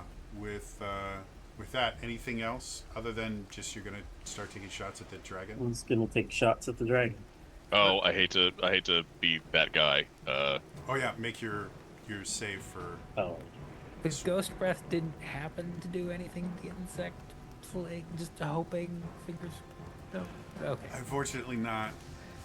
Actually, no, because it's a persistent magic effect. So it didn't did get the dispel it spell? for a moment, and then it immediately came back. no. But that's a good, like, I that's was hoping. how the breath works. So you 100% understood the assignment. Nat 20. You fail. You just fail because you're not allowed to roll that many nat 20s. Yeah, absolutely. How do you envision Beauregard going up against this ghost dragon? Since it's so focused on, and he's on his own dragon, it's so focused on breathing. When he, like dragons, the main weakness is the underside. So the moment that it's breathing down, he bursts out and then just coasts under its belly to shoot up. Okay. So, this mist has just enveloped this city itself. And as it's kind of settling, suddenly there's this kind of burst as if you've just ascended out of water. The dragon kind of balks for a second as you lean backwards and just pull your bow back and start firing straight up. As your dragon strafes underneath him, you go going and just peppering the underside of this ghost dragon with the magic effect that you've added to the bow. Unlike a normal arrow, which would kind of like drag on the ghost body but then eventually go through, these are sticking in as if it is a corporeal creature. So the dragon starts to kind of barrel roll to try to protect itself. It brings its wings around, and your dragon, without you having to say anything to it, starts to kind of do an alien roll with it, going and following it as you just keep having to kind of hold your seat and just keep peppering as you eventually go past, narrowly missing getting hit by the tail. You do a grand total of 4 points of damage to the ghost dragon, which means it is in very, very rough shape, but it is still good. And it's going to respond by just taking a huge, attempting to take a huge bite out of you, Beauregard. So, DC 13 defense roll for you.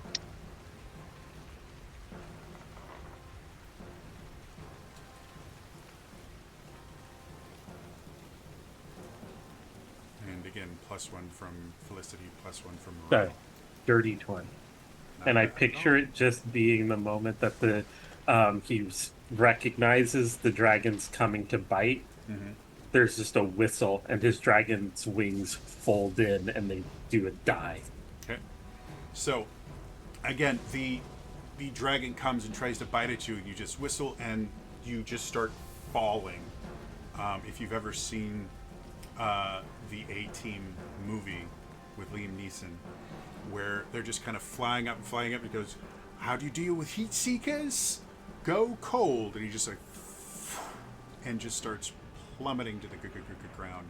And for a brief moment, you are simply free falling as the dragon bites nothing but air, and then the wings flare out of your dragon mount, and you suddenly feel massive G-forces as the free fall turns into a steep dive.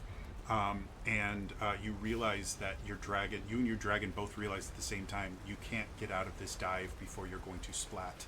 So instead of attempting to get back and get altitude, the dragon just kind of turns, and suddenly you feel this cool rush as you are enveloped in water and escape from the ghost dragon underneath the water. Who wants to go next? I was gonna say Senna is probably gonna go and heal Franklin. Okay. So if that's what Senna wants to do, go ahead and make your bugs check. Can't even That's remember what 21. perfectly fine. And then the heal doesn't take a roll; it just happens. So Franklin is fully up as Senna kind of goes over and finds Franklin kind of hiding beneath an overturned boat as he's kind of like snapping. And suddenly, as Senna comes in, he just takes a bit of the rope that is still there, and he's like put a knot in it. He gets ready to kind of swing it at her. He's like, "Oh dear gods!" And Senna kind of comes over and just starts applying poultice and seems significantly better after words. That being said, the shadows, as both of you are under there, these shadows are going to start kind of coming out of the shadows and seeing someone that is actually aiding life and healing. They are not pleased with that at all, and so all the shadows are going to try and coalesce and attack Senna. Going to give me a defensive roll, DC 12. Okay.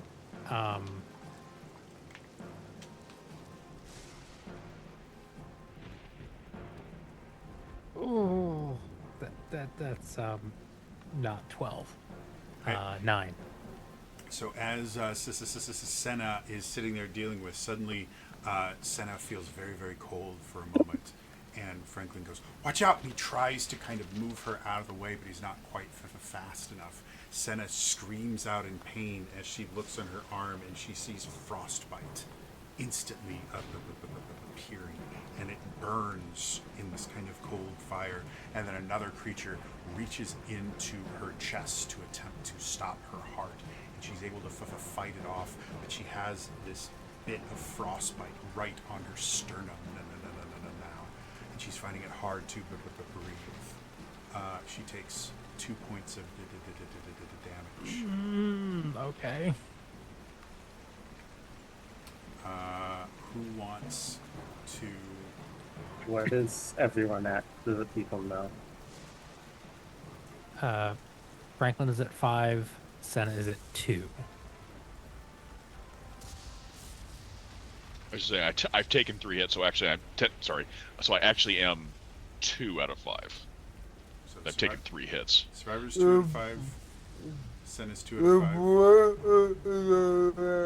We are at 5. Okay, 3 out of 5, and then Beauregard. Have you taken damage yet? From the dragon breath, I'm at 3. Okay, all right. So what you guys got? Probably be heals because you guys could be taken out too quickly.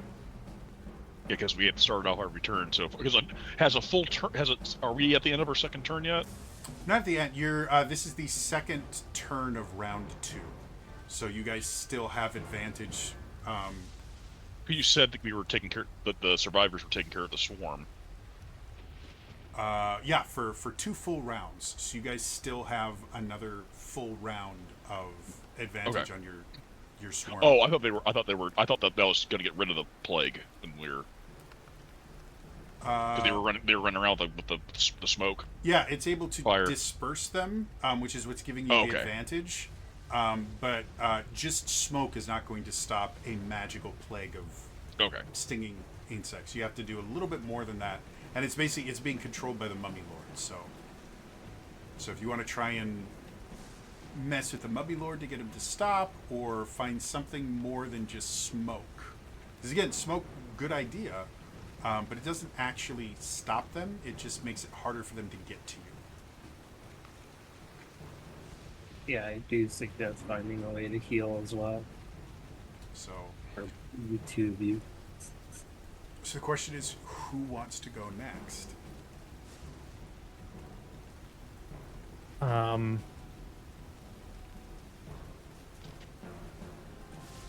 we do team ups? If you want, sure. Because my thought, Franklin could rush over to the ballistas and basically use his last look what I could do to distract either the mummy lord or the ghost dragon to let the ballistas unleash in them.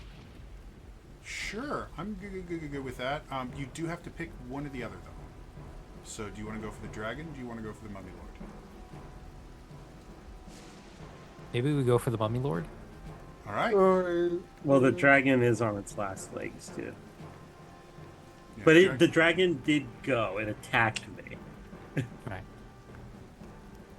So I'm thinking mummy lord. Maybe Okay. we can break his concentration on the Yeah, spell. that's what I think as well. Makes sense. Okay. So, first thing I'm going to have you do, roll your swarm check. That's a natural 20. Really? Yeah. Damn. Yeah.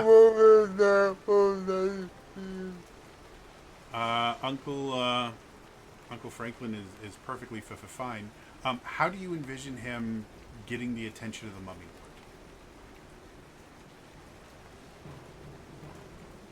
Are you my mummy? lord? Do you want him to go the pun route? Because I'm a big fan of puns. I'm thinking the pun route.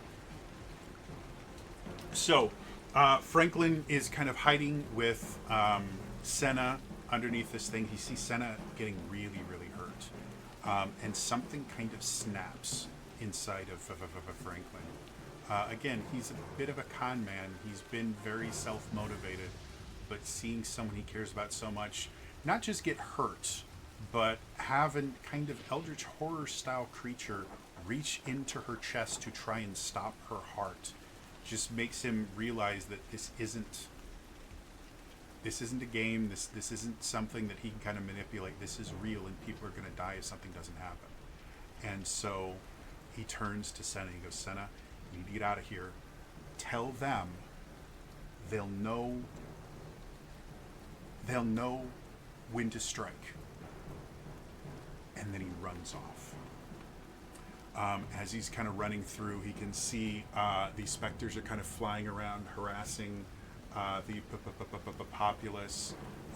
He can see every so often a shadow will kind of reach out for him, but he's dead set. He knows what he wants to do. Go ahead and roll your check. It's going to be a DC 15. You get a +3 for using the ability.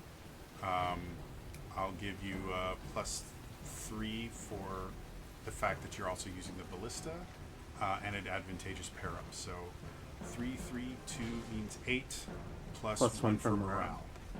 So that's a +9.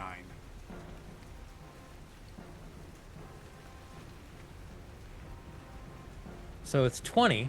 It's a dirty 20. Okay. 11 DC plus 9. 75 next time.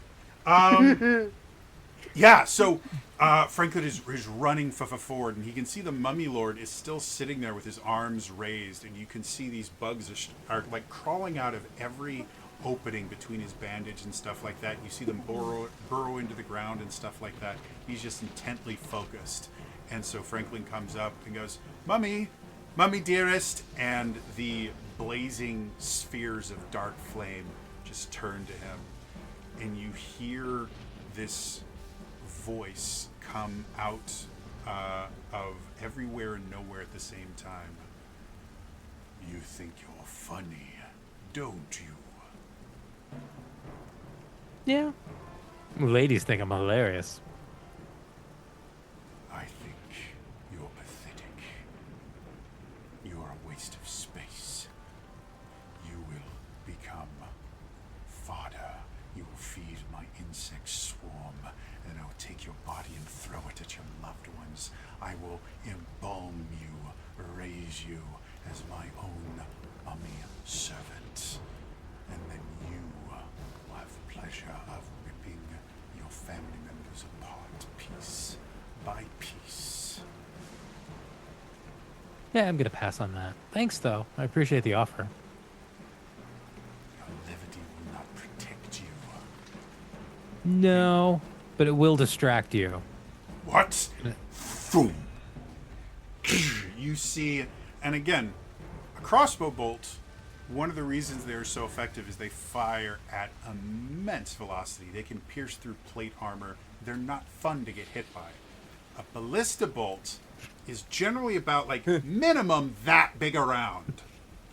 So as it hits him, he just boom, he disappears for a moment. You watch as all of the bandages just fly into the air, and you start to realize that what was inside of this creature was scarabs and insects and all these other things like that that have just been shattered. And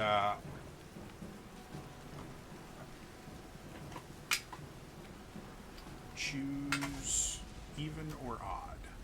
Twice. Odd. And even. Okay. So the first one's going to be odd. Doesn't work. The second one is going to be even. Does work. So, as the ballista bolt boom, impales him, launches him about 100 feet away, and he just kind of disappears into nothingness for a brief moment. You've been hearing this constant buzzing the entire time, and suddenly it starts to fade away.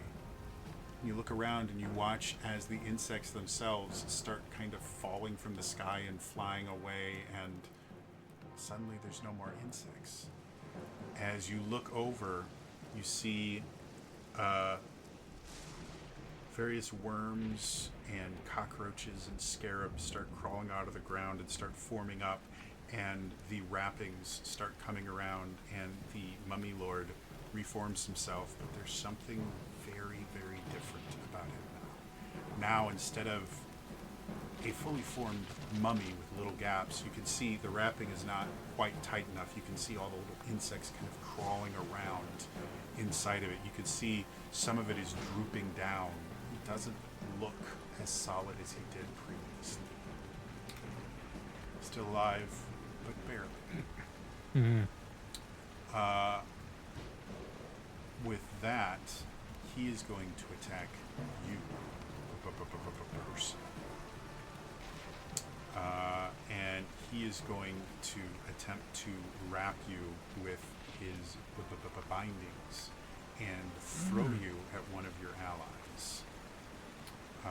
So go ahead and make me a defensive roll, DC 15. Okay. So morale +1, Felicity. So 17. 17, cool. As these bandages start coming towards you, you start kind of dodging and everything, and you're feeling pretty good about yourself, and suddenly you feel something wrap around your ankle, and your back hits the ground as your legs are pulled out from underneath you. The wind is knocked out of your lungs. You're like, ooh! Suddenly you are lifted into the air. The mummy lord kind of looks at you. Give them my best. And suddenly you are flung through the air.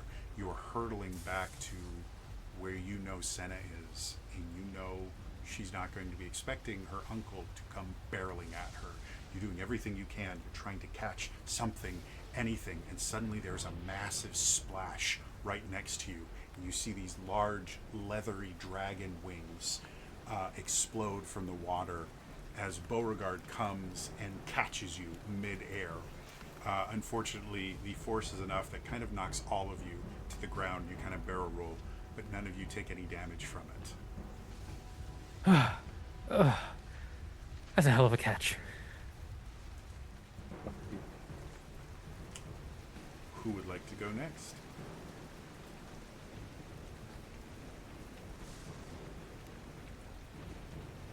I will probably, if no one's volunteering, I'll probably, the survivors are going to need a heal, because, Well, they can heal themselves if you want. yeah, Okay. that's what I'm saying, because, because it's their turn, one, they need to make the save, versus, The insects are gone. oh, Yeah, they're all, insects are all they're gone, yep. So no more saves. So If you they take still the have- heal action, you just are healed to full. I was gonna say, so no ongoing, so no more ongoing damage. The dragon's still in play? The dragon attacked me with its Yeah. action. Yep. And The mummy lord just just attacked attacked as from well. them. Yeah. So the only things that still exist, there's still 5 swarms of shadows, and there's still 6 swarms of specters. Yeah. And then obviously the mummy and the ghost dragon. Who are both really badly hurt right now. Yeah. So if you want to take the heal action, you just instantly healed up to full, and there's no rolls required. Otherwise, if you want to try doing something else, you can. It's entirely up to you. There's still ballista if you want to go up and try and man a ballista, or you can just have the survivors straight up attack, or do something else to kind of inspire. You can try and get them to raise the morale of the populace if you want to try and do that, and that would again raise morale up to +2. It's I entirely up think, to you. see, if they're fighting and they got things on the ropes, I think it would be more, and to try and get the morale back up to a +2. All right, so that's just going to be a flat DC 12. I will say because they are specifically built on the idea of being inspirational, I will give you a +2 for an advantageous pair up and a +2 for battle tactics. So, Okay, so +4. and then a +1 for the morale that already exists. That's a +5. So +5. +5, 13 on the die, 18. All right, so you guys start going around and go, look, they're almost dead. We've got this. We can do this. And the town is behind you guys. Morale is up to a +2 again. Is anyone for the attack? The specters are going to come specifically for the survivors, seeing them again create hope, which is kind of the antithesis of these specters. Go ahead and make me a defensive roll, DC 12. +1 to the city, +2 morale.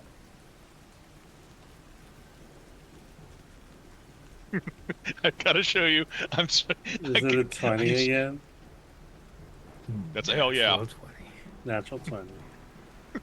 So, as the spectators start coming for the survivors have been tormented by the ghosts of their past for years, some of them decades. So as these ghosts start coming, they have picked the exact wrong targets. Like, they're just looking like, we've been tortured in a tower for so long. So as the spectators are Really? coming, not spectators, specters are coming towards you, all the survivors start kind of living in their hope and their own resilience, and their skin starts to glow ever so slightly, mimicking what happened at Demise Tower. And they all just kind of look and just kind of scream, "Go away!" And this blast of radiant energy goes and dissolves 3 of the swarms, or 4 of the swarms, sorry. Numbers are hard. So there are only 2 swarms of specters left. Is that everyone? Are we back at the top, or is there someone else that hasn't gone this round? The thing with over That was his turn. Alright. So technically, yeah, you guys can still. Yeah. Yeah, This is yeah. narrative, so we're just Alright. using this as a loose framework to tell a cool Yeah. story. So, Alright, yeah, go ahead and have them. What do they want to do? they're gonna see the better go after the survivors. They're gonna go after the rat who was the Okay. better. So, seeing these specters going after survivors and this brilliant, bright white light coming from them, the blood hunters instantly know what to do. They all draw their weapons, and instead of them being engulfed in flame, they start glowing this bright light, and they start jumping off of the roofs with their weapons bared. Go ahead and +2 for advantageous. Hera, are you using? I can't remember what their ability is. Blood curse. They have binding, exposure, or Oh, eyeless. so yeah, this isn't a blood curse, but I'll give you a +4 for your battle tactics, and then +2 for morale. So that's 6, 8 total for DC 12.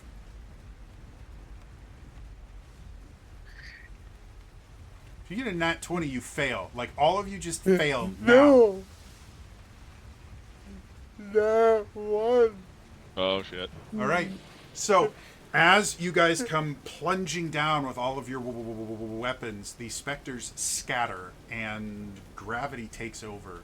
You all plunge to the ground, hoping to slow your fall by impaling the specters. You all take 1 point of damage as you just hit the ground and hit nothing. Oh, my knee! Ah! Ah! My family guy. Yeah. Ah. So that brings us back up to the top of the round. Yeah. So, seeing, everyone's a little bit in a bad way, right? Morale is high again, higher up. And there's more civilians than there are us. So his thing, he's gonna create a rallying cry, essentially, trying to call the townspeople. There are more of them than there are fighters to basically go around and try and patch people up. Sure. So the way I'm going to treat this, I will let you restore 1 hit point to everybody, but you're going to have to make a roll for it. All right. So it'll be a DC 12, and if you get a nat 20, I'll give you 2 hit points to everybody. Or let's put it this way: if you get higher than a 20, so a 21 or higher, it'll be 2 hit points, and a nat 20 will be 3. What do I get to bonuses? I will give you. You have the +2 for morale. I will give you a +2 battle tactics. No, a +3 to battle tactics, and that's it. 23. I rolled an 18. Cool. So with that being said, everybody restores 2 hit points as realizing that everyone was pretty hard off. Beauregard just starts kind of going around, teaming up with Senna to try and get everyone as healthy as physically possible as you all take just a brief respite, waiting for effectively the other shoe to fall. And that other shoe does fall as the shadows all around you start picking up, and they're specifically going to target the populace themselves. So I'm going to have Dan, you're going to make me a morale roll. It's going to be a DC 12, but it is a flat roll, aside from the 2 bonus from morale already.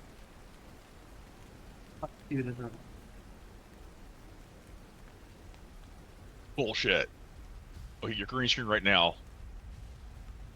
What'd you roll? I can't see. We can't see the green Yeah, screen we're still- taking it out, dude. It's still a green screen. It's still a green screen. Natural 20, I was muted as well. Sorry. You, all of you, burn your dice. All right, They're so dropout dice. Screw you.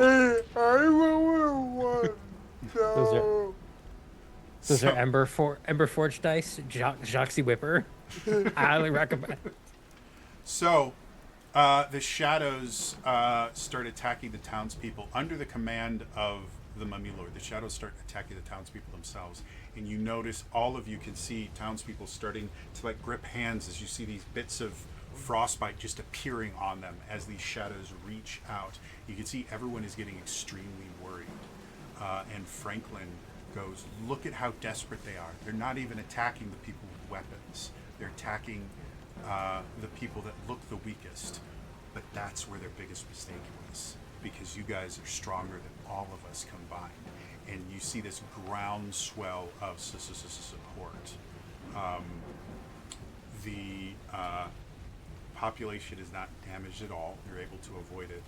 And I'm going to say morale goes up to a +3 for the next action. Whoever takes the next action will have a +3. And then it goes back down to +2 after that. Who So wants to take out the Mummy Lord? Who wants to go next? Senna takes out the Mummy Lord. Would be poetic Yeah. justice. yeah. You know what? Yeah, So fun. Senna is up with the ballistas, and she's just like, you know what?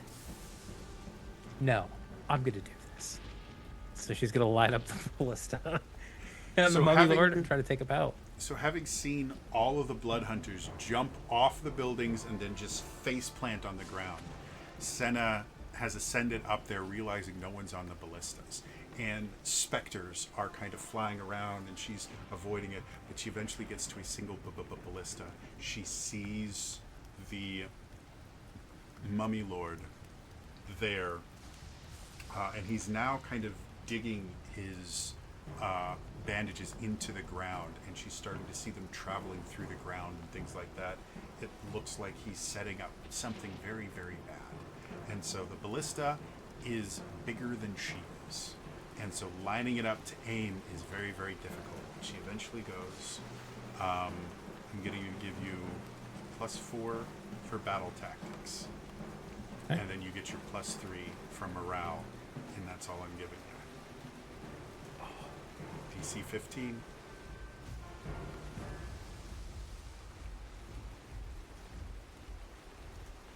Do you need a D4? No, I got a 15. All right. 6 plus 9. Nice. So she sits there, and to reload the ballista, there's these large wheels, and so she gets up there. Her arms are on fire. Her forearms are burning from gripping onto the things. Her upper arms are burning because it's so heavy. She's feeling it in her chest and her abs and everywhere. This is not designed for such a small girl, but she eventually gets it in, and then she realizes there's no ballista bolt in there. So she has to go over and pick up the last final massive bolt and puts it in there, and she aims it at this Mummy Lord, and suddenly, like a snake appearing from the ground, a bandage just breaks through the roof and looks at her and spreads out somewhat like a cobra's hood. And she sees it there, realizes that it's in between, that there's no way that she's going to be able to aim and fire and avoid this thing. She just looks at it, throws her dagger at the tension wheel that's keeping everything back, ruins the ballista, but the bolt fires off, and the Mummy Lord attacks her simultaneously. I'm going to have Senna make me a defense roll against the Mummy Lord. Okay. +1 felicity, +3 morale still? Question No, mark? +2. +2. Okay. So it's only 19. As the bandage... Sorry, what's the DC? DC 15, sorry. Anything with the Mummy Lord is DC 15. Oh, okay. Yeah. So, as the bandage comes hurtling towards her, she throws her dagger. The ballista fires, but also breaks, and shards of the ballista go flying. She has to dive out of the way, gets a slight cut on her cheek from splinters flying, but it completely eviscerates the bandage there. And as she lands, there is a big portion of the roof that has just been destroyed from the just massive amount of tension that has just ripped apart this ballista. But she looks out and she can see where what used to be a mummy lord is no more. The bandages are lying on the ground, unmoving. However, she has earned the ire of the ghost dragon who has just lost its master. It rises up into the air and comes hurtling directly at Senna. I need another defensive roll. +3. It's 18. As this massive dragon comes hurtling towards Senna, it collides with the building, and the building crumbles underneath it. You watch as Senna collapses into the building as the dragon gets in there. For a brief moment, nothing happens. And then the wings of the dragon come up. You don't see any bits of Senna in the dragon's mouth or anything, but you also can't see Senna anymore. You have no idea what has happened to her. But the dragon is now in the middle of the town. Who wants to go next? I am so devised how. It's hilarious. I don't know. Well, the ballista's gone, so I don't know what the survivors can do. They can still attack. Like, they still have weapons and things like that. It's just their ability is to inspire, but they still have weapons. They wouldn't have gone in without something. Yeah. The dragon's still rough, right? Yes. Exceptionally so. But is it flying, or is it like? It is currently on the ground. It collided with the building, and so it's on the ground. Parts of it are covered in some of the rubble of the building. I think I'm just gonna go like this thing's on the ropes, and this thing just tried like I actually think they'd be like, Santa, no, like they just like Converge on the dragon. It's on the ground right now. It's like, all right, I'll give you a 4 to the battle tactics, and then +2 from morale. So total 6, DC 12 for the dragon, or 13. I'm sorry, 13 for the dragon. I'm sorry. So, how much? You said 6. 4 from battle tactics, 2 from morale, so 6. So 6 and DC 12. DC 13. Sorry, my numbers got mixed up. So I have 6. So I got DC 13. Okay, I'm just gonna call it because I'm calling it so close. 7 + 6, 13. 13. That's exactly what you need. Yep. So the survivors of Demise Felt out of Tower, shell on that one. having dealt with specters already and shadows attempting to obliterate them, they all come forward and just start attacking with whatever items that they have. Sickles, pitchforks. They're picking up bits of debris.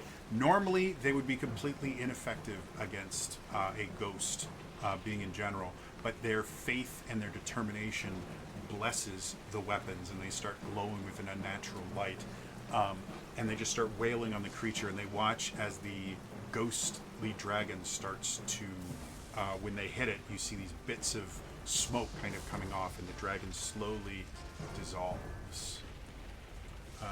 As they're curb stomping the dragon. As the mist settles, the few remaining shadows that weren't destroyed previously start to slowly dissolve and turn into more natural shapes. These specters that remained lose the kind of intense anger and hatred in their eyes, and they slowly seem to just fade into the afterlife. The town has seen some shit. There is a carpet of dead bugs everywhere. There is the tavern, the guild hall for the Hunters Guild, has been completely collapsed because that was where one of the ballistas was set up. It was one of the buildings that was big enough to handle a ballista on top. Most of it is now collapsed and in ruins. You all look around and you can see most of you seem to survive. And as Franklin kind of comes over, he just looks around and is like, "All good?" Beauregard has sent his dragon to try and go through there because he saw Senna fire. So, and that's what Franklin's first is. Where's Senna? Survivors are like lifting up debris. And so as you guys are, everyone's starting to kind of look, and the town kind of comes together to try and get it. Suddenly, you guys find a door that seems to have survived mostly intact, that seems to be propped up on something. And as you open the door, Senna is just sitting there, kind of in a fetal position. She kind of looks up. Is it over?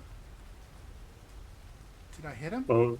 Beauregard just picks her up and puts her on the dragon. The Slayer of the Mummy Lord. And you can see, like, it doesn't quite dawn on her what she did until you can, Slayer of the Mummy Lord. And Franklin's just sitting there going, Fala's gonna kill me.